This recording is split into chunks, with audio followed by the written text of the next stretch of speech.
नमस्ते मित्रों, आज हमारे साथ बहुत ही स्पेशल मेहमान हैं और हम जहाँ पे बैठे हैं ये मोहाली क्रिकेट स्टेडियम है। जो हमारे साथ मेहमान हैं दलजीत सिंह। भारतीय क्रिकेट इतिहास में जो पिच क्यूरेटर्स होते हैं उनमें से लेजेंडरी पिच क्यूरेटर्स माने जाते हैं। लगभग 40 साल से ज़्यादा भारतीय क्रिकेट से जुड़ाव रहा है। 30 साल लगभग इन्होंने पिच क्यूरेटर के रोल में या पिच से एसोसिएटेड रोल्स में इन्होंने एक भूमिका निभाई है। भारतीय क्रिकेट की बहुत सेवा की है। 22 साल तक सर, शायद आप अगर मैं सही हूं तो 22 साल तक आप बीसीसीआई के पिच क्रिकेट कमेटी में रहे। आप 13 साल चेयरमैन था जी। फिर मैं 19 साल रणजी ट्रॉफी भी खेला। फर्स्ट क्लास क्रिकेट भी खेले हैं सर।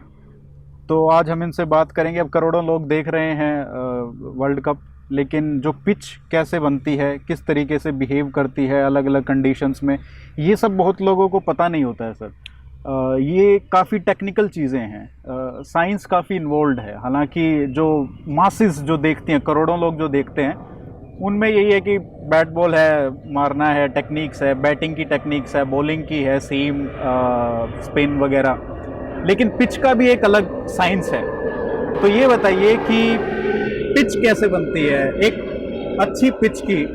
एक तो पिच आप जब बनाते हैं, एक क्रिकेट ग्राउंड है उसमें पिच कैसे बनाते हैं, और एक डेफिनेशन क्या है अच्छे पिच की?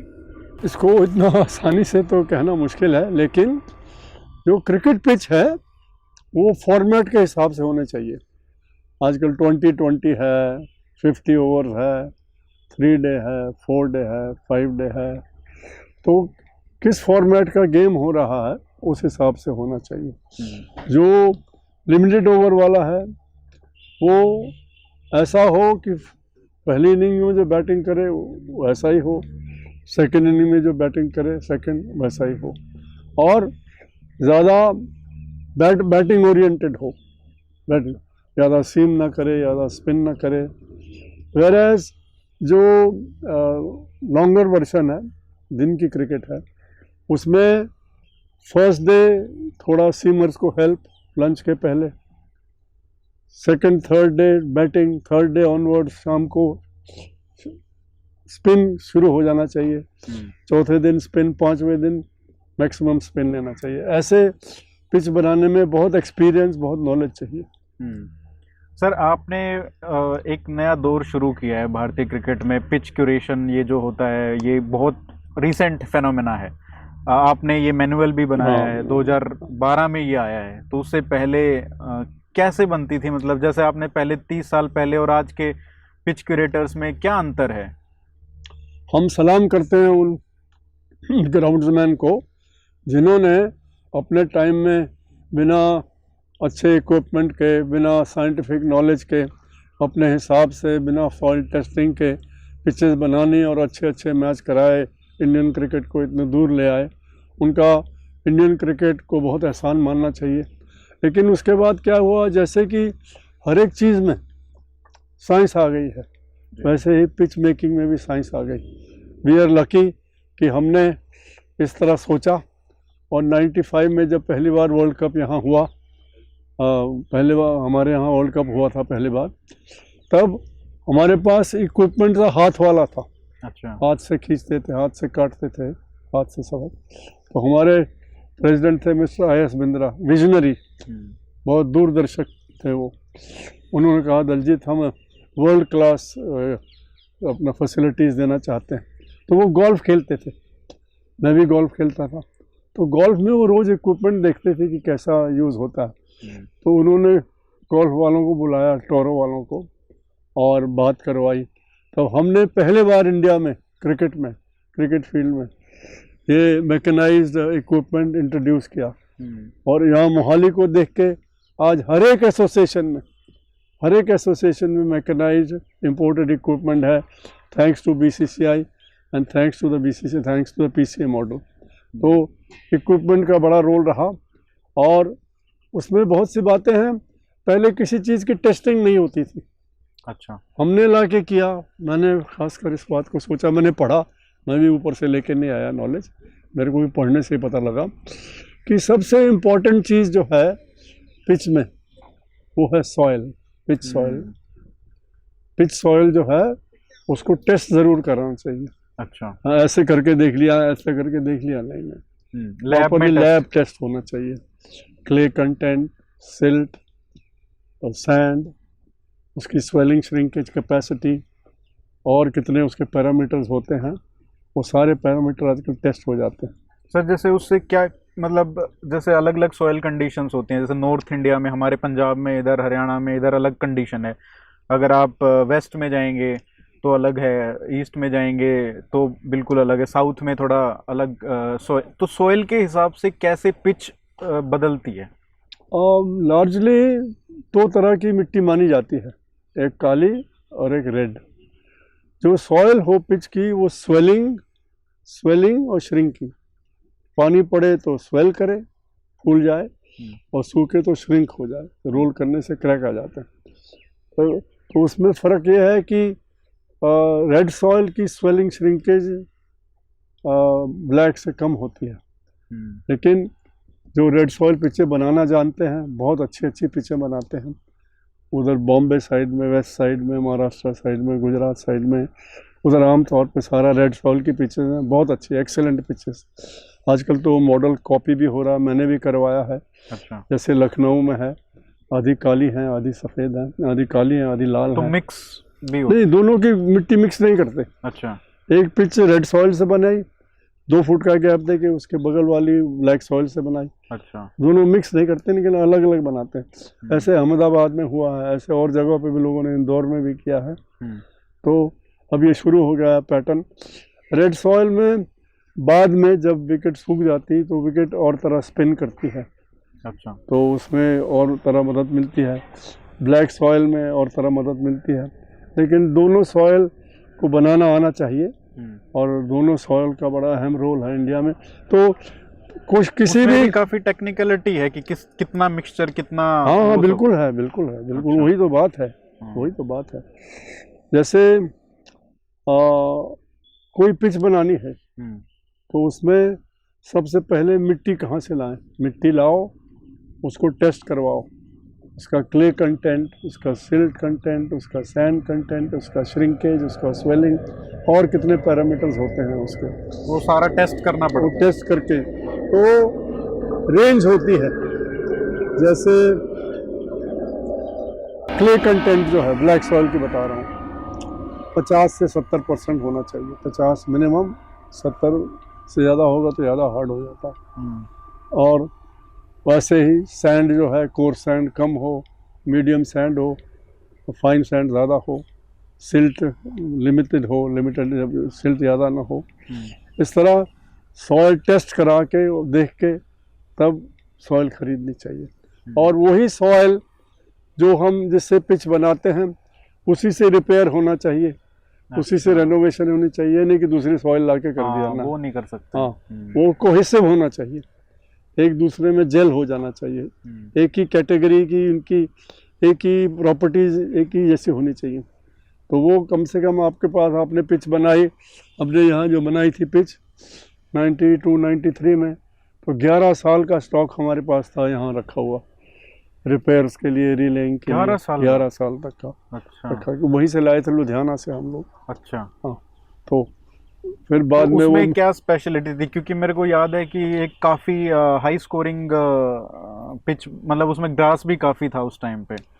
पहले, आप तो बहुत छोटे हो गए। बिल्कुल सर। पहले 90s में तो स्कोर ज़्यादा होते नहीं थे, सीम करता था बॉल बहुत, तो इतनी फ्रेश थी पिचेस, ग्रासी पिचेस रखते थे। बिंद्रा साहब कहते थे कि इंडियन पिचेस की बड़ी बदनामी है वर्ल्ड में, लो, स्लो, टर्निंग ट्रैक, ये वो फलाना। कहते नहीं नहीं, ऐसा नहीं, हम लोग वर्ल्ड के किसी के बराबर जाएंगे हम लोग।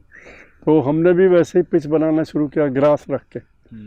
यही एक फ़र्क हम लेके आए हैं, मेरा अपना ये कंट्रीब्यूशन रहा है कि इंडियन पिचेस पे ग्रास आना शुरू हो गया।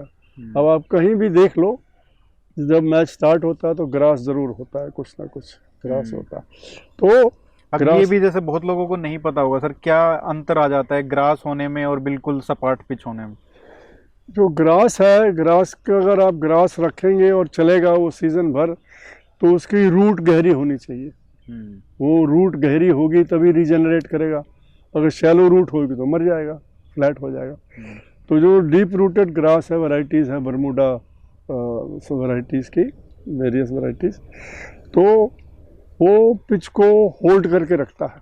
अच्छा, टूटने नहीं देता। हाँ, ज़्यादा मिट्टी नहीं होने देता, फटने ज़्यादा टूटने नहीं देता, हाँ। डस्टी नहीं होने देता। तो डीप रूटेड ग्रास जो है वो होना चाहिए, और वो डेप्थ इतनी होनी चाहिए कि उतना नीचे चले जाए। नीचे अगर हाई जगह नहीं तो जाएगा कहाँ। तो ये सब साइंस है, नॉलेज है, ये लाए हम इंडियन क्रिकेट में। अब सब इंडियन क्रिकेटर्स ने बहुत बड़ा योगदान दिया है अपना भारतीय क्रिकेट में, थैंक्स टू BCCI। उन्होंने इनकरेज भी बहुत किया है क्यूरेटर्स को।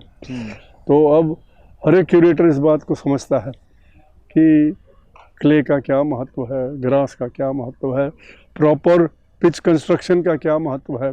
पहले गड्ढा करो जी, ईंटा डाल दो जी, मिट्टी डाल दो जी, खेलो जी, ऐसा अच्छा, नहीं। ऐसा होता था। हाँ, होता था।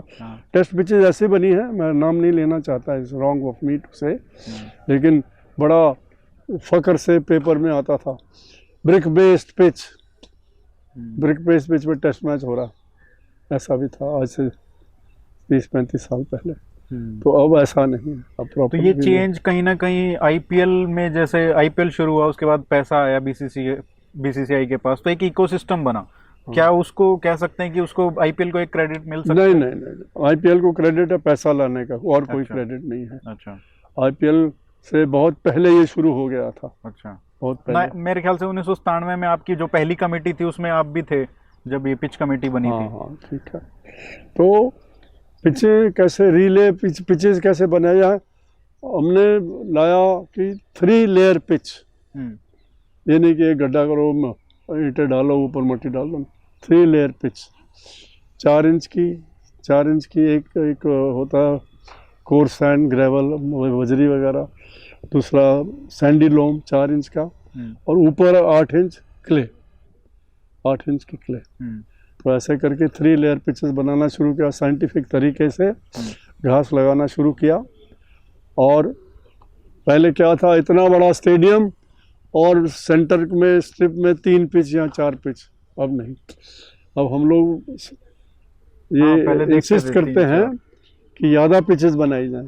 सो pitches can be rotated 1, 3, 5, 7, 9, 2, 4, 6, 8। Rotate करने से घास की लाइफ भी ठीक रहती है, पिच की ज़्यादा वेयर टेयर भी नहीं होती, क्वालिटी भी अच्छी रहती है। तो ये पहले 1-2 ही होती थी और पूरा ग्राउंड ग्रीन होता था। उसी पे घुमाते रहते थे। तो अब जैसे ये वर्ल्ड कप शुरू हुआ, हाँ। अब हर एक वेन्यू पे ऑफ कोर्स, मतलब नॉर्मल सी बात है, 2-3 मैच तो होंगे ही। 5 मैच हैं, तो कई स्टेडियम्स में ज़्यादा हैं, कई में कम है। तो एक बात ये आती है कि कितने दिन पहले, जैसे पहला मैच होना है तो कितने दिन पहले इसकी प्रिपरेशन शुरू हो जाती होगी? भाई ऐसा है कि प्रिपरेशन तो ऑफ सीजन में शुरू हो जाएगी। अच्छा। मैचेस हो रहे हैं अक्टूबर नवंबर में, आपकी प्रिपरेशन शुरू हो जाएगी बरसातों के पहले। अच्छा। हाँ, तभी तो आप, यही तो साइंस है। ये नहीं कि मैच आया, यूरिया डालो, DAP डालो, हरा करो, रोल मारो, खिला दो, पहले ऐसे होता था। अच्छा। हाँ, ऐसा नहीं, अब तो पहले से ही, पहले से बना के सोच के चलो, घास को प्रिजर्व करो, उसकी लाइफ बढ़ाओ, रोटेट करो, मार्क कर लो कि सेंटर 3 पिचेस मैंने यूज़ करनी है वर्ल्ड कप के लिए, उन पे कम खेलूं, उनको कैसे करूं। जो एक मैच के पहले, जैसे मैच आ रहा है तो कम से कम 2 हफ्ते पहले उस स्क्वायर की जो पिचों पे खेलना है उसको डेंसिटी बिल्डिंग बोलते हैं आप। अच्छा। उसको अच्छे से गीला करके टेस्ट करके, वो स्पाइक्स है कि कितना गीला हुआ है, रोल जब चल सके तब उसको डेंसिटी बनानी है उसके नीचे से ऊपर को। एक बार डेंसिटी बन गई, वो कम से कम मिनिमम 2 हफ्ते पहले होनी चाहिए मिनिमम। वो एक बार डेंसिटी बन गई, उसके बाद पिच बनाना मुश्किल नहीं है। उसके बाद 4 दिन 5 दिन 4 दिन 5 दिन में पिच बन जाती है एक। अच्छा। और इसमें ये जो आपने रोटेशन की बात की, शायद जैसे मेरे को याद है कि जो भारत और ऑस्ट्रेलिया का मैच हुआ था चेन्नई में, हाँ, और एक पाकिस्तान और साउथ अफ्रीका का मैच हुआ था, दोनों बिल्कुल अलग पिच बिहेव किया था, तो शायद वो इसलिए कि रोटेशन हुआ होगा, कि अलग पिच पे खिलाया होगा। बिल्कुल ऐसा है कि हर एक जगह का अपना कंडीशंस हैं। नॉर्थ की अपनी कंडीशंस हैं, साउथ की, वेस्ट की, ईस्ट की। तो चेन्नई का ट्रेडिशनली थोड़ा स्पिन ओरिएंटेड ही रहा है शुरू से। मे भी वहाँ वेदर ऐसा है, वहाँ की मिट्टी ऐसी है जो वो यूज़ करते हैं, बट बड़े अच्छे अच्छे ग्राउंड्समैन हैं वहाँ पर, बहुत काबिल, बहुत समझदार क्यूरेटर्स हैं। आगे से तो बहुत फ़र्क पड़ गया चेन्नई को, बहुत फ़र्क पड़ गया। अब तो चेन्नई बहुत अच्छा खेलती है पिच। अब जैसे सर हमारा जो मौसम है यहाँ पे और धर्मशाला का जो मौसम है या फिर चेन्नई का है, अहमदाबाद का है, बिल्कुल अलग अलग चीज़ें हैं। तो यहाँ पे कितना अंतर पड़ता है मौसम का पिच क्वालिटी पे? मतलब हो सकता है कि यहाँ पे हमको थोड़ा कम मेहनत करनी पड़ती हो मेंटेन करने के लिए, बाहर कहीं और जहाँ पे कंडीशंस उतनी सूटेबल नहीं है क्लाइमेट वाली, वो बारिश आ जाए तो कैसे होगा, ये सब जहाँ पे ज़्यादा बारिश आती है तो उस तरीके से, तो ये सब फैक्टर्स होते हैं। सॉइल का आपने बात किया कि मिट्टी का बहुत बड़ा फैक्टर है, किस तरीके से बिहेव करेगी पिच, लेकिन एक वेदर का भी तो काफ़ी बहुत बड़ा हाथ है वेदर का। जैसे हमारे यहाँ अब शुरू हो गया, अभी अक्टूबर से शुरू हो गया, नवंबर दिसंबर फरवरी तक चलेगा। अब ग्रास की ग्रोथ खत्म हो गई, अब स्टंट हो जाएगी, अब रुक जाएगी। अब जो आपके पास है उसी को मेंटेन करना पड़ेगा आपको। अच्छा। पहले फर्टिलाइजर खाली लोगों को यूरिया और डीएपी के सिवाय और एक आधा कोई और आता होगा, जो क्रॉप ओरिएंटेड खेती के फर्टिलाइजर थे वही यूज़ करते थे। अब क्या आ गया है, टर्फ ओरिएंटेड, जो घास के टर्फ ओरिएंटेड स्पोर्ट्स में, ये गोल्फ से आया है नॉलेज, हमने तो गोल्फ से लिया है कि टर्फ जो है, जो ग्रास है, खेल के मैदान का ग्रास, उसके लिए कौन से फर्टिलाइज़र यूज़ किए जाए। तो फर्टिलाइजर्स का भी बहुत बड़ा रोल होता है, मेंटेनेंस का बहुत बड़ा रोल होता है, कवरिंग का बहुत रोल होता है। आप देखते होंगे कि हमारे पास चारों तरफ कवर पड़े हैं, कवर तो पड़े। ये ओस का जैसे सीजन शुरू हो जाएगा, बारिश का तो ठीक है कवर आप डाल दो, ओस में भी डालना पड़ता है जैसे सर्दी जैसे मैच है। हाँ। तो ये तो फर्स्ट क्लास में रूल ही है आजकल कि मैच के पहले दिन शाम से, एक दिन पहले शाम से आप कवर करके रखेंगे। ठीक है, कवर करके रखेंगे। बट मैच में आप खुला नहीं छोड़ जरूरत सकते, नहीं है। मैच में आप खुला नहीं छोड़ सकते, रात को कवर करना होगा, चाहे कोई भी सीजन हो। अगर फर्स्ट क्लास मैच है तो रात को आपको कवर ही करना पड़ेगा। उसके नीचे ये देखिए दरियान डाल रहे हैं, कल के लिए, कल मैच होगा तो ये दरियान डाल रहे हैं। ये डोमेस्टिक के लिए नहीं, देखिए हमने ये इंसिस्ट किया है और लोगों को सिखाया है और लोग करते हैं इस बात को फॉलो, चाहे वो क्लब मैच हो। ये शुरू से ही आप ऐसा मतलब हाँ, ये सिखाया है कि जो चाहे क्लब मैच हो, चाहे फर्स्ट क्लास हो, चाहे इंटरनेशनल हो, प्रिपरेशन वैसी ही होनी चाहिए, कोई कॉम्प्रोमाइज नहीं होना चाहिए। यही बच्चे तो आगे जाके खेलेंगे। अब ये जो है, ये दरियां डाल रहे हैं, ये कल के मैच के लिए, कल सैयद मुश्ताक अली का 2020 का मैच होगा। तो जो प्लास्टिक का कवर है उसमें रात में स्वेटिंग होती है, गीला हो जाता है नीचे ग्राउंड। अच्छा। इसलिए ये दरी डालेंगे कि पिच गीली ना हो, नीचे जो स्वेटिंग होगी वो दरी सोख कर लेगी। ये मोटी कॉटन की दरीज हैं। अच्छा। ये स्वेटिंग कर ले। तो ये सब नॉलेज ओवर टाइम आई हमारे पास भी। हाँ, तो कवरिंग का बहुत बड़ा रोल है, कवर्स बहुत इम्प्रूव कर गए आगे से, और कितने गेज का होना चाहिए, कितनी थिकनेस का होना चाहिए, ये सब नॉलेज आ गई हमारे पास। सर जैसे चैलेंज जो होता है पिच बनाने का, तो जो मैं समझ पा रहा हूँ, कॉमन सेंस मेरी जो कह रही है वो ये कि T20, ODI और टेस्ट जो डिफ़िकल्टी लेवल है एक क्यूरेटर के लिए, वो शायद ये लैडर होगा कि सबसे, मतलब ठीक है T20 में उतनी मेहनत नहीं करनी पड़ती होगी, इतना टेंशन नहीं होगा जितना टेस्ट मैच में होगा शायद। नहीं, ऐसी बात नहीं है। अच्छा। जो एक्सपीरियंस क्यूरेटर है उसे पता है जो फॉर्मेट और ये किस फॉर्मेट के लिए पिच बना रहे हो वैसे ही बनाएगा। कोई ऐसा नहीं हो, कोई ऐसा नहीं कि टेस्ट मैच में बड़ी टेंशन है, बड़े मुश्किल हो जाएगी। नहीं नहीं, एक तरीका है, हम लोग सिखाए हुए हैं, हम लोग सीखे हुए हैं। तो पूरा एक मैनुअल तैयार हो गया है। हाँ, जो आपने बनाया था मैनुअल है, BCCI का मैनुअल। हाँ, बहुत अप्रिसिएशन हुई इसकी और इसका बहुत फ़ायदा हुआ। दूसरे कंट्रीज़ के क्यूरेटर ने भी सराहा इसको। यहाँ हमारे ऑस्ट्रेलियन क्यूरेटर आए थे, उन्होंने देखा, बोले वाह वाह क्या बात है, हमारे पास भी नहीं है ऐसा मैनुअल। तो अच्छा, हाँ बहुत, और BCCI का ऑल क्रेडिट, उन्होंने हमें इनकरेज किया कि आप लोग लिखो, इसको सर्कुलेट करो, अब लोग पढ़ते हैं इसको, इसी से चलते हैं। सर जैसे पिच का कंडीशंस होते हैं, हम बात करते हैं जब भारत के लोग, अब देखिए कितने अच्छा जो हमारे फास्ट बॉलर्स हैं वो कितना अच्छा परफॉर्म कर रहे हैं इस वर्ल्ड कप में, बुमराह, शमी, सिराज, एक पहली बार ऐसा हो रहा है कि लोग इतने इम्प्रेस्ड हैं कि फास्ट बॉलिंग से। पहले क्या होता था कि हमारे स्पिनर्स ज़्यादा वो चर्चा में रहते थे। तो क्या हमारा ओवर द इयर्स हमारी जो पिचेस का इम्प्रूवमेंट हुआ है, जहाँ पे एक एक कंडीशन भी होती है ना कि जैसे अगर आप फास्ट बॉलर्स हो तो आपको कुछ तो इंसेंटिव भी होना चाहिए ना कि आप स्टार बन सकते हो, आपके लिए पिच कंडीशंस वैसा है डोमेस्टिक में खासकर। अगर आप वही नहीं कर पाओगे तो फिर आपके इंसेंटिव नहीं बनता। आप बैट्समैन बनना चाहोगे जहाँ पे स्टारडम का ज़्यादा चांस है या आगे बढ़ने का ज़्यादा चांस है। तो क्या ये पिच कंडीशंस का इम्प्रूवमेंट का एक फैक्टर ये है कि हमारे पास अब फास्ट बॉलर्स भी आने लग गए हैं अच्छे?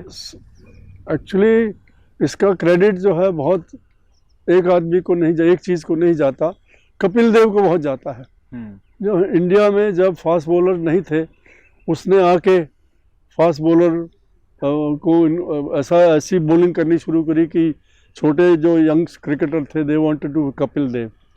कपिल ने इंडिया में मैच जिताए, विदेश में मैच जिताए और वो रोल मॉडल एक बन गया ऐसा। उसके बाद पिचेस की इम्प्रूवमेंट शुरू हो गई कि अब इनकरेजमेंट है, पहले इनकरेजमेंट नहीं था। टेस्ट मैचेस हमने देखे हैं जहाँ दोनों तरफ स्पिनर से शुरू करते थे मैच। हाँ, तो फास्ट बॉलर मुझे याद है सुब्रमण्यम वगैरह जो कि बैट्समैन थे मिडिल ऑर्डर, 1 ओवर 2 ओवर डाले, उसके बाद स्पिनर आ गए सब। लेकिन ऐसा नहीं, कपिल देव के आने के बाद lot of young fast bowlers अब कम अप। अब हर एक टीम में, कोई स्टेट टीम हो, क्लब टीम हो, कोई टीम हो, मिनिमम 3 सीमर्स खेलते हैं या 2 सीमर, एक ऑलराउंडर के 3 आदमी सीम बॉलिंग करने वाले चाहिए। ऐसा पैटर्न हो गया है वर्ल्ड क्रिकेट में। तभी हमारा स्टैंडिंग भी आई हमारी, क्योंकि इंडिया खाली होम नहीं खेलता है, बाहर जाके भी खेलना पड़ता है। तो उसमें बहुत फ़र्क आया है कि इंडिया में बाहर जहाँ भी जाते हैं Indian seamers are very very good, very good, excellent. पहले क्या होता था ना, जैसे आपने कहा कि रैंक टर्नर्स स्पिन के लिए बहुत फ्रेंडली पिचेस बनती थी। जैसे बाहर की कोई कंट्री विजिट कर रही है टेस्ट मैच में तो उनके लिए वो बनती थी। जब हम सेना कंट्रीज में जाते थे तो हमारे प्रॉब्लम हो जाती थी कि हमारे लोग जो इतनी फास्ट बॉलिंग और वो सब नहीं खेल पाते थे। तो क्या वो अब जो चेंज आया है, वो जो आपने कहा ग्रास पिच पे आने लगी है, 5 mm 6 mm, वो बाहर में खैर 11 mm 12 mm भी होती है, लेकिन कम से कम कुछ तो एक मतलब कुछ तैयारी शुरू हुई है हमारी तरफ। हाँ, हम लोग भी 8-8 mm तक खेलते ही हैं, ऐसी कोई बात नहीं है। और जैसे इंग्लैंड है, ग्रास होगी लेकिन वहाँ पिच उतनी हार्ड नहीं होती। अच्छा, हार्ड नहीं होती ना। हाँ। हमारी पिचेस हार्डर हैं, तो हमारी पिच पे जो ग्रास होगा उतना उसमें बाउंस और मूवमेंट और तरह का होगा इंग्लिश पिच से। इंग्लिश पिच में क्या है कि वेदर कंडीशंस बहुत पार्ट प्ले करती हैं। अच्छा। ओवरकास्ट है, ठंड है, तो ऐसा हमारे यहाँ नवंबर, दिसंबर, जनवरी, फरवरी में यहाँ नॉर्थ का सेंटर में यहाँ भी ऐसा ही हो जाता है कि विंटर में आप सीधी बॉल करनी मुश्किल हो जाती है। अच्छा। आप सीम से बॉल फेंकिए या इधर चले जाएगी या इधर चले जाएगी। हाँ। कंडीशन ऐसे हो जाते हैं। तो इंडिया में वहाँ तो बारिश भी हो जाती है हाँ जी, हाँ जी, तो ठंड के साथ साथ हमारे यहाँ भी विंटर रेन होती है, तो कवर करते रखते हैं पिचेस। अब तो बहुत इम्प्रूवमेंट हो गई इंडिया में। हमारा इक्विपमेंट देखिए, हम आपको दिखाएंगे अभी। वर्ल्ड क्लास इक्विपमेंट है, वर्ल्ड क्लास। हाँ, वर्ल्ड क्लास। भले PCA में स्टार्ट हुआ था, यहाँ पहला यहाँ स्टार्ट किया, अब तो हर एक एसोसिएशन में है। थैंक्स टू BCCI, हर एक एसोसिएशन को हेल्प किया है BCCI ने। Imported equipment, world class equipment, quality equipment लाने का, उसकी ट्रेनिंग करवाने का, वो उसमें ऑपरेटर्स की ट्रेनिंग करवाने का, उसका मेंटेनेंस करने का। सर, एक बात बहुत सुनने को मिलती है जब भी मैचेस होते हैं और खासकर जब इंग्लैंड में होते हैं, तो एक ये कि भाई जो मतलब बाहर के मैचेस वर्सेस इंडिया के मैचेस, कि यहाँ पे ना ड्रेनेज सिस्टम का प्रॉब्लम रहता है हमारे इतना, मतलब एक तो इक्विपमेंट का जो आपने कहा कि अब तो वो प्रॉब्लम नहीं है, सॉपर्स वगैरह बहुत अच्छे आ गए, लेकिन ड्रेनेज सिस्टम का क्या कॉन्सेप्ट है कि ग्राउंड का ड्रेनेज सिस्टम किस तरीके से डिज़ाइन किया जाता है? पहले था कि मैक्सिमम ड्रेनेज जो होता था वो स्लोप पे होता था। अच्छा। कि सेंटर की पिच ऊंची होगी, पिच का जो स्क्वायर है वो ऊंचा होगा, बाकी ग्राउंड जो है वो नीचे होगी, स्लोप से जाएगी। ये भी 60-70s में ये कॉन्सेप्ट आया। लेकिन जब वो साइंस आई, ये सब आया, तो हेरिंगबोन अंडरग्राउंड ड्रेनेज शुरू हो गया। अब हमारी ये ग्राउंड स्लोप पे है ड्रेनेज, यहाँ बगल में मोट है कि पानी इसमें फट से चला जाता है। लेकिन जो हमारी नई ग्राउंड है मुल्लापुर, वहाँ हेरिंग बोन है, नीचे हेरिंग बोन पाइपों का नेटवर्क है, परफोरेटेड पाइप होते हैं, पानी आते ही within half an hour रुक गई ना तो आधे पौने घंटे में मैच शुरू हो जाएगा, इतनी जल्दी ड्रेन करता है। अच्छा। वो स्लोप से होंगी, पाइपें स्लोप से होंगी, बाहर ड्रेन में निकल जाएंगी। तो बहुत साइंस इंप्रूव कर गई है ड्रेनेज वगैरह के लिए। और सैंड जो है, सैंड बेस्ड ग्राउंडें बनती हैं कि बहुत जल्दी पानी नीचे चला जाता है। अगर आपके आउटफील्ड में क्ले कंटेंट होगा तो वो सूखेगी नहीं जल्दी, इसलिए सैंड बेस्ड ग्राउंडें बनती हैं आजकल। ये सब साइंस आई है। सर एक बात जो मतलब पंजाब के लोग और हरियाणा के और चंडीगढ़ में जो लोग रहते हैं आसपास, वो लोग काफ़ी कह रहे हैं कि भाई देखो इतना अच्छा ग्राउंड है और एक अभी नया भी बन गया है, तो यहाँ पे कोई मैच नहीं हुआ। इसका क्या मतलब कारण है? क्योंकि दो अगर ग्राउंड इतने बढ़िया हैं, जहाँ पे तो पिछली बार मेरे ख्याल से 2011 में यहाँ पे इंडिया वर्सेस पाकिस्तान का मैच हुआ था, बहुत अच्छा मैच था। शायद आप उस टाइम पे पिच क्यूरेटर चीफ थे। तो मतलब इस बार क्यों नहीं, मतलब क्या मिसिंग है? देखिए, बीसीसीआई की पॉलिसीज़ है, उन्होंने सबको इनकरेज करना है। बीसीसीआई जहाँ तक मैं समझता हूँ बाई रोटेशन मैच देता है। अच्छा। तो उनको इतने सेंटर, अब तो हर एक स्टेट में कितने स्टेडियम बन गए, कितनी ग्राउंडें बन गई हैं, तो उनको सबको इनकरेज करना है। तो इसके बारे में विस्तार में तो मैं जानता नहीं हूँ, लेकिन बाई रोटेशन आती है बारी। हमको भी मैच मिला था अक्टूबर में, इंडिया वर्सेस ऑस्ट्रेलिया। हाँ जी, मैच खेला था। सेकंड, उसके बाद आईपीएल खेला था हमने, पहले आईपीएल खेला था उसके पहले। तो मैच तो मिलते रहते हैं, लेकिन वर्ल्ड कप के रोटेशन में नॉर्थ में अब दिल्ली में है और धर्मशाला, उनको भी इनकरेज करना है। आउटफील्ड की क्वालिटी की भी बात होती है। पिच की तो बहुत ठीक है, हमने काफ़ी बातें की, लेकिन आउटफील्ड की जो क्वालिटी है, क्योंकि कई बार हमने देखा जैसे धर्मशाला में कि लोग जो प्लेयर्स थे वो थोड़ा डर रहे थे जंप मारने में, फील्डिंग में, वो दे वर वेरी कॉशियस कि यार कुछ मतलब चोट ना लग जाए। तो ये मतलब क्या ध्यान रखना पड़ता है एक पिच क्यूरेटर को, ग्राउंड्समैन को, कि ये सब ना हो? सबसे पहले जो है ग्राउंड्समैन, जो क्यूरेटर है, जो अथॉरिटीज़ है, उनको ध्यान रखना पड़ता है कि पिच और ग्राउंड प्लेयर्स के लिए सेफ हो, डेंजरस ना हो। पिच में भी गुड लेंथ से बॉल ऑकवर्ड आके लग गया, आजकल तो हेलमेट है, पहले हेलमेट भी नहीं थे, यहाँ लग गया, वहाँ लग गया। इवन हेलमेट था सर, वो जो ऑस्ट्रेलियन प्लेयर थे उनका हो गया। तो इसलिए ये देखना पड़ता है कि डेंजरस ना हो, इसलिए आउटफील्ड इस तरह मेंटेन की जाती है, इस तरह के फर्टिलाइजर दिए जाते हैं। इरिगेशन सिस्टम बड़ा ज़रूरी होता है।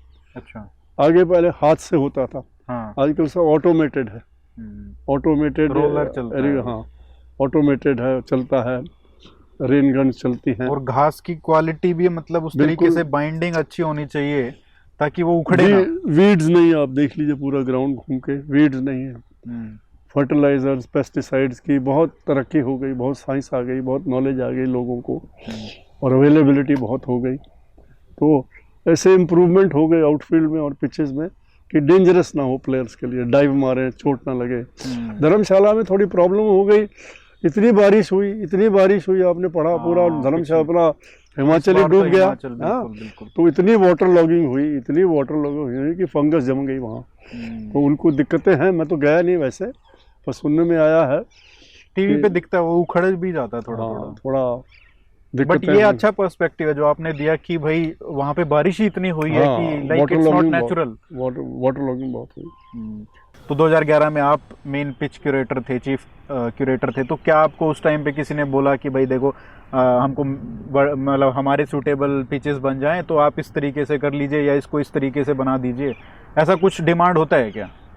ऐसा नहीं कहूँगा, पुरानी बातें छोड़िए, हाँ, लेकिन मैं जहाँ तक खुद डील करता था, बीसीसीआई से जो इंस्ट्रक्शन आता है, जो उनकी तरफ से गाइडलाइन आता है, फॉर्मेट के हिसाब से बनना चाहिए।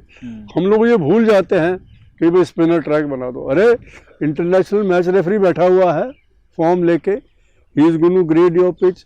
अगर पुअर पिच ग्रेड कर दी मोहाली की, तो मोहाली में 3 साल मैच नहीं होगा, पता है आपको? ये भी है। हाँ, अगर इंटरनेशनल मैच रेफरी ने पुअर रेट कर दी तो 3 साल आपको मैच नहीं मिलेगा, 3 साल आप इम्प्रूव करके दिखाओ। इसलिए अब जो इंटरनेशनल मैच रेफरी है वो वहाँ बैठा है, इंटरनेशनल अंपायर बैठे हैं, वो पिच रिपोर्ट फॉर्म है उसमें दिया जाता है। वो भी आपने ही बनाया था सर? हाँ चलो, एक बार बना के दिया था, वही चल रहा है। हाँ। तो ऐसा धांधली नहीं होती कि भाई जैसे मर्जी कर दो, जैसे मर्जी बोल दिया, नहीं। क्यूरेटर को अपनी भी तो सोचनी है। मैंने सोच के बना दी जी टर्नर रैंक, टर्नर तो मैच रेफरी ने कहा वेरी पुअर पिच, लो 3 साल 6 साल बैन हो गया सेंटर। सेक्रेटरी बुलाएगा, बोला इसको हटाओ या नौकरी से, हमारा सेंटर बंद करवा दिया इस क्यूरेटर ने। नहीं, ऐसा नहीं, अब ऐसा नहीं होता। हाँ, सब सोच के चलते हैं कि 19-20 चलता है, जैसे कंडीशंस हैं। अब जो यहाँ दिसंबर जनवरी में होगा वो यहाँ अपना जुलाई अगस्त में नहीं होगा, अगस्त सितंबर में नहीं होगा, कंडीशंस चेंज हो जाएंगी। वो साउथ में नहीं होगा जो यहाँ होगा दिसंबर जनवरी में, साउथ में कभी नहीं होगा वो। तो इस तरह वेदर और अपना सॉइल उस सब पे फ़र्क पड़ता है। अगर मुझे याद है 2007 में जब तो हम स्कूल में थे, 2007 या 9 में जब आपके साथ भी एक ऐसा कंट्रोवर्सी हुआ था, इंडिया वर्सेस श्रीलंका का मैच था दिल्ली में, वो अबैंडन कर दिया था।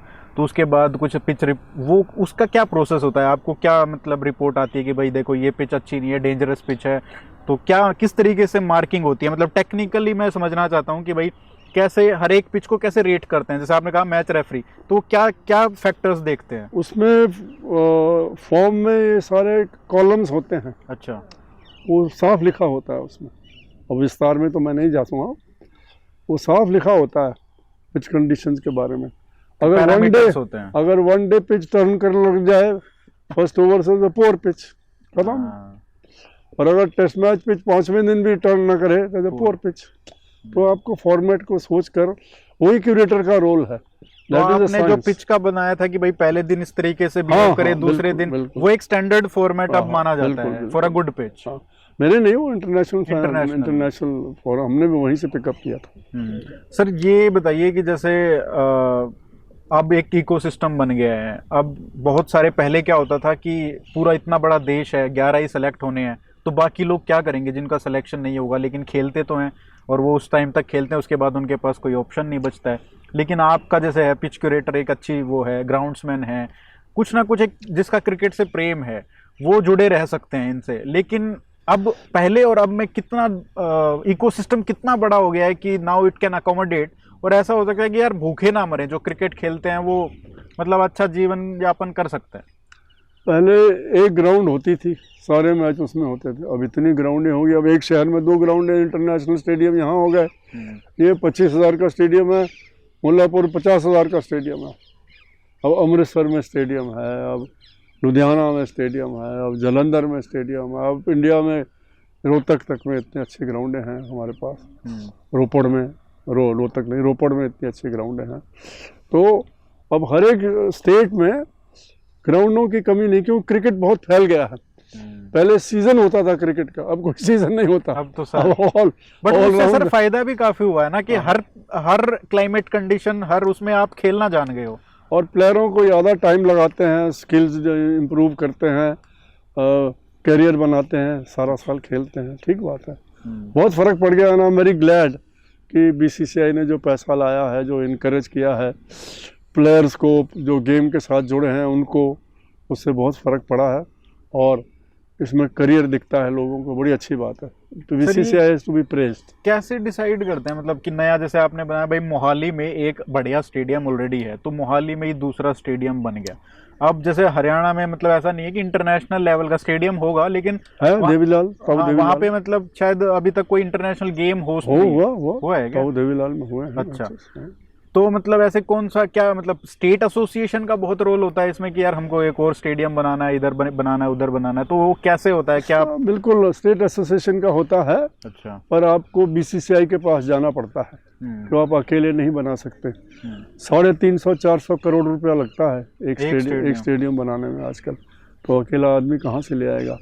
तो बीसीसीआई आपको इनकरेज करता है, सपोर्ट करता है, फंड देता है, नॉलेज देता है, क्यूरेटर भेजता है।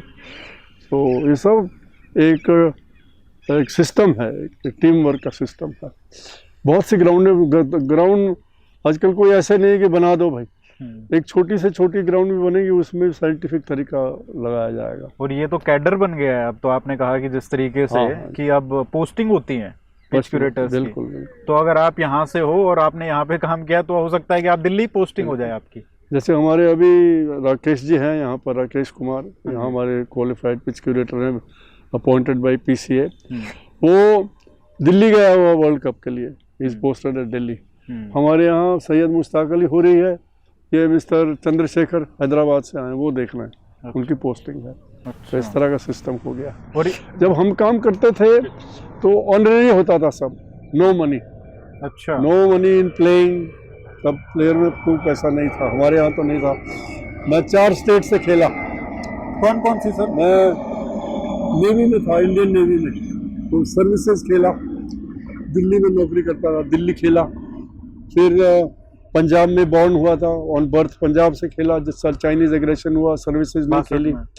और लास्ट में मैं टाटा से चला गया जमशेदपुर, तो बिहार से खेला, तब झारखंड नहीं थी। 4 स्टेटों से खेला, तो तब पैसे नहीं थे, फ्री खेलते थे। अच्छा। लेकिन एक बात थी तब, दूसरे तरफ फायदा ये था कि प्लेयरों को नौकरियां मिल जाती थी, state bank, railways, corporate sector, Tata, Mafatlal. मेरे ख्याल से इतने हो गए हैं कि नौकरियों हाँ, मैं नौकरी कर करके खेला। I am very happy. I grew to the rank of a director in Tatas. और नौकरी कर करके साथ में क्रिकेट को भी इनकरेज किया उन्होंने मुझे, तो ज़िंदगी अच्छी कट गई। अब पैसा आ गया, वो भी ठीक है, वो भी ठीक है। अब सर जैसे यहाँ पे मैं देख रहा था बहुत सारे यंगस्टर्स जो प्रैक्टिस कर रहे हैं, यहाँ पे आते भी हैं, आसपास के भी आते होंगे, तो इनका क्या है मतलब, जैसे पिचेस इनके लिए भी थोड़ा मॉडल पिचेस बनाई जाती हैं कि भाई देखो ये इस तरीके की पिचेस पे खेला जाता है, आप इसके प्रैक्टिस कर, क्या ऐसे ऑप्शंस हैं हमारे यंगस्टर्स के? थोड़े बहुत नहीं, बिल्कुल। अच्छा, चोट लग जाए प्लेयर का करियर खत्म नहीं, ऐसा नहीं। हमारे पीछे देख लीजिए 19-20 पिचेस हैं हमारी प्रैक्टिस, हम रोटेट करते हैं पिचेस को। अच्छा। कोई खास टीम की रिक्वायरमेंट हो, पंजाब कहीं खेलने जा रहा हो, बोला भाई थोड़ा हमको ग्रासी पिच दे देना, और बात है। ये तो नॉर्मल गुड सेफ पिचेस बनाई जाती हैं सबको, यंगस्टर्स के लिए 16। अगर आप ख़राब पिचेस पे खेलोगे, सीखोगे, तो आपकी गेम भी ख़राब ही डेवलप होगी। यूँ कर करके सीखोगे अगर आप, तो इसलिए शुरू से ही 14 का हो, 16 का हो, 19 का हो, 23 का हो, रणजी ट्रॉफी का हो, लेडीज़ का हो, सबको अच्छी पिचेस देते हैं। और एक्सेस सबको ही मिलता है या सिर्फ स्टेट से जो that is state, that is associations look out, वो किसको देंगे। Actually district associations are very important. अच्छा, डिस्ट्रिक्ट से जो टीमें आती हैं वो डिस्ट्रिक्ट अपना सेलेक्ट करता है, उनके आगे करता है, टायर वाला स्ट्रक्चर। हाँ, डिस्ट्रिक्ट दिखाता है। तो मैं इसलिए पूछ रहा हूँ कि भाई जैसे कोई सुन रहा हो और मोहाली से हो या पंजाब में, हरियाणा में, तो वो जैसे यहाँ पे आ जाए और क्या वो प्रैक्टिस कर सकता है? या है ना, मोहाली क्रिकेट एसोसिएशन की ग्राउंड है एकदम पीछे, यहाँ से 50 गज, और वहाँ पे वही आइडियल टाइप की हाँ, हमने बनवाई है वो। तो आप उस पे भी इतनी मेहनत करते हैं जितनी यहाँ पे हमने बनवाई है। मोहाली क्रिकेट एसोसिएशन के जब इंपॉर्टेंट मैचेस वगैरह होते हैं, वो लोग अंदर आके भी प्रैक्टिस करते हैं बीच बीच में। And you have to maintain those pitches also. उनका मोहाली क्रिकेट एसोसिएशन का अपना सेटअप है। अच्छा, वो खुद मेंटेन करते हैं। अच्छा। लेकिन हम लोग हेल्प करते हैं। सर आखिरी में मैं एक और सवाल है आजकल, क्योंकि जैसे वाइट बॉल है, रेड बॉल है, पिंक बॉल वाला टेस्ट भी आ गए हैं, तो इनके हिसाब से भी हमने सॉइल की बात की और वे सब क्लाइमेट की बात की, तो क्या बॉल टाइप से भी कुछ फर्क पड़ता है? पिच जो है वो बॉल को ध्यान में रख के नहीं बनाई जाती, वो तो बॉल का बिहेवियर है, बॉल का अपना बिहेवियर है। रेड बॉल जो है वो घिसेगा तो और तरह का हो जाएगा, वाइट बॉल घिसेगा तो गंदा हो जाएगा, पिंक बॉल घिसेगा तो गंदा हो जाएगा। लेकिन पिच ऐसे नहीं होती कि वाइट बॉल की पिच है, मैं तो ऐसा नहीं समझता, मुझे आता भी नहीं है, मैंने सुना भी नहीं है। पिच अपने फॉर्मेट के हिसाब से बनाई जाती है, चाहे वाइट बॉल हो चाहे रेड बॉल हो। सर मैं आपका प्रोफाइल पढ़ रहा था फर्स्ट क्लास में, और पहले जब आप कर्नाटका बेंगलोर में आप काम करते थे, तो आपने काफ़ी जो इंडियन क्रिकेट के ग्रेट्स रहे हैं, अनिल कुंबले, राहुल द्रविड़, इनके साथ भी आप खेले हैं या इनके साथ काम किया है? कोचिंग की। कुछ थोड़ा एक्सपीरियंस वो बताएंगे, किस तरीके का उस समय क्या माहौल होता था? पहले प्लेयर जो थे हमारे टाइम पे, फिटनेस का उतना कॉन्सेप्ट नहीं था। अच्छा, it was an individual matter. मैं बिकॉज ऑफ माय बैकग्राउंड, मेरे पिताजी आर्मी ऑफिसर थे, तो आर्मी में सवेरे देखते थे जवान लोग पीटिंग वगैरह में जाते हैं, मैं भी साथ में चला जाता, तो मेरे को आदत पड़ी हुई, तो मैं शुरू से ही फिज़िकल ट्रेनिंग करता रहा, दौड़ता रहा। लेकिन क्रिकेट में इट वाज फिज़िकल ट्रेनिंग का उतना महत्व नहीं था। ये तो जब से वनडे क्रिकेट आई है तब से फिज़िकल फिटनेस, फील्डिंग, टूर्नामेंट्स बहुत ज़्यादा हो गए, उसका फ़ायदा भी है काफ़ी, थोड़ा बहुत ओवरवर्क भी हो जाता है, खासकर जो प्लेयर इंडिया वगैरह खेलते हैं उनको अपने आप को पेश करना पड़ता है, यंग प्लेयर्स के लिए तो ठीक है। लेकिन और शायद लोग मतलब जो प्लेयर्स हैं वो चाहते हैं कि हम लंबा खेलें। अब जैसे सबके पास वो लग्जरी नहीं है कि सचिन की तरह 16 में खेल के आप 32-35 में रिटायर हो गए। अब लोग चाहते हैं कि हम 40 तक खेल पाएं, तो वो स्टेमिना वो सब रखने के लिए आपको फिट होना पड़ेगा। बिल्कुल, पहले कोई प्लेयर जिम नहीं जाता था, अब हर एक प्लेयर जिम आता। अभी मैं जाऊंगा जिम जाऊंगा, मेरे से पहले वहाँ सारे प्लेयर घुसे होंगे, हाँ सारे जितने पंजाब के प्लेयर हैं सब जिम में घुसे होंगे। अब वो कॉन्सेप्ट आ गया है कि अपने आप को फिट रखो। 35 तक तो आराम से खेलते हैं लोग, 40 तक खेलते हैं और अच्छे तरह खेलते हैं। देयर इज़ नो रूम कि आप बॉल नीचे से चली जा रही है, आप झुक नहीं पा रहे हो। If you are not fit you won't be included, आपको जगह ही नहीं टीम में, इसलिए आपको फिट रहकर ही खेलना पड़ेगा। तो इसलिए फिटनेस बड़ी ज़रूरी हो गई है, मेंटल फिटनेस बड़ी ज़रूरी हो गई है, मेडिटेशन आ गई है, तरह तरह की चीज़ें आ गई, लोग योगा प्रैक्टिस करते हैं जो पहले सब नहीं करते थे। सर अभी जो टीम है हमारी क्रिकेट वर्ल्ड कप खेल रही है, उनमें से भी किसी के साथ आपने यहाँ पे मतलब किसी के साथ काम किया है? हाँ, मुझे जानता हूँ कि मतलब जो पहले कैप्टन थे विराट कोहली, उनके साथ तो आपका एज अ पिच क्यूरेटर वो एक रहा है, लेकिन मतलब प्लेयर्स के साथ कि किसी के साथ रहा हो? जो ये सेटअप है ये मेरे लिए नया है, विराट से ही थोड़ा है मेरा। अच्छा। यहाँ अंडर 19 की टीम वगैरह में आता था। शायद शुभमन भी शायद यहीं पे खेलते थे। शुभमन गिल यहाँ और अर्शदीप यहाँ पर। अच्छा। अभी 2 प्रेजेंट प्लेयर जो हैं वो इन्हीं नेट्स में प्रैक्टिस करके जाते हैं। इन्हीं में? हाँ, इधर पीछे। अच्छा। हाँ, शुभमन गिल के लिए स्पेशल नेट्स लगाए जाते थे। अच्छा। उनके फादर उनके साथ आते थे। अच्छा। अर्शदीप के लिए स्पेशल नेट, उनके लिए नहीं, और भी लड़के जो इंडिया अंडर 19 खेलते हैं, इंडिया अंडर 23 खेलते हैं, जो रणजी ट्रॉफी के लिए तो लगता ही है, जो दिलीप ट्रॉफी खेलते हैं, सबके लिए स्पेशल नेट्स लगते हैं। एसोसिएशन बहुत फैसिलिटीज देती है, प्लेयर को स्पेशल फैसिलिटी देती है, क्योंकि एक लेवल पे आप चले जाते हैं, यू डिजर्व। आपको पूरी मौका मिलना चाहिए तैयार करने का अपने आप को। सर ये इतने सारे जो यंगस्टर्स हैं, हमने बात की बहुत पैसा है आईपीएल लेवल पे, इंडिया लेवल पे, लेकिन जो डोमेस्टिक लेवल पे है, क्या अब हमारे पास इतना हम उनको पे कर पाते हैं कि they are very well off? भाई मैं सब में नहीं हूँ, लेकिन आगे से हालात बहुत बहुत अच्छे, बहुत अच्छे। अब तो आप डोमेस्टिक क्रिकेट पूरा सीजन खेल जाओ, काफ़ी अच्छी इनकम है, सुना मैंने कहा। अच्छा। बड़े अच्छे लाखों की इनकम है तो। हाँ, रणजी ट्रॉफी वगैरह खेलो तो बड़ी इनकम है, आईपीएल खेलो बड़ी इनकम है। सो एक एनकरेजिंग इकोसिस्टम बन गया है। BCCI has to be encourage. जो स्टेप्स बीसीसीआई ने लिए हैं इंडियन क्रिकेट को प्रमोट करने के लिए, आज से नहीं, आज से 25-30 साल से लगे हुए इंडियन क्रिकेट में, सराहनीय है। हर एक का रोल सराहनीय, डालमिया जी का, रत्नाकर शेट्टी जी का, और जितने लोग हो गए हैं, एडमिनिस्ट्रेटर्स हो गए हैं, सब में। सर आप भी 82 के हो गए और आप यहाँ पे रोज डेडिकेटेडली आप आते हैं, और इससे श्रीनिवासन ने बड़ा किया है काम इंडियन क्रिकेट के लिए, है ना? नहीं सर, आईएस बिंद्रा ने बहुत किया है। आप कुछ मैसेज देना चाहेंगे करंट जो यंगस्टर्स देख रहे हैं, जो बनना चाहते हैं, कुछ इस फील्ड में आना चाहते हैं, आगे बढ़ना चाहते हैं, क्रिकेट को अपना समय देना चाहते हैं? जो प्लेयरों, जो एक्स प्लेयर्स हैं जिनका गेम ख़त्म हो गई, रिटायर हो गए गेम से, और उनको मैं ज़रूर कहूँगा कि आप आओ क्यूरेटरशिप में जुड़ो। जो एक्स प्लेयर है वो अच्छा क्यूरेटर बन सकता है, उसको जो इनसाइट है, गेम की समझ है, वो दूसरों से ज़्यादा है। दूसरों को भी बहुत अच्छी है आजकल तो, लेकिन एक्स प्लेयर भी आए, हमें यही कहूँगा कि एक्स प्लेयर इस तरफ आए तो और भी अच्छा होगा। तो कितना मतलब एक प्लेयर होने के नाते कितना एडिशनल फैक्टर हेल्प करता है क्यूरेटर बनने? नहीं, ऐसा ज़रूरी नहीं है, कोई अच्छे प्लेयर जो क्यूरेटर्स हैं वो एक्स प्लेयर नहीं रहे, ऐसी बात नहीं, बहुत से हैं ऐसे। ये ज़रूरी नहीं कि प्लेयर ही बन सकता है, नहीं ऐसी बात। एनालिस्ट भी बन सकते हो आप। हाँ, जो मर्जी बन, काफ़ी कुछ इकोसिस्टम बन गया है अब तो। ठीक है जी sir, thank you so much इतना समय देने के लिए। Thank you so much Welcome. और and thank you for your service to Indian cricket. Thank you thank you, नमस्ते।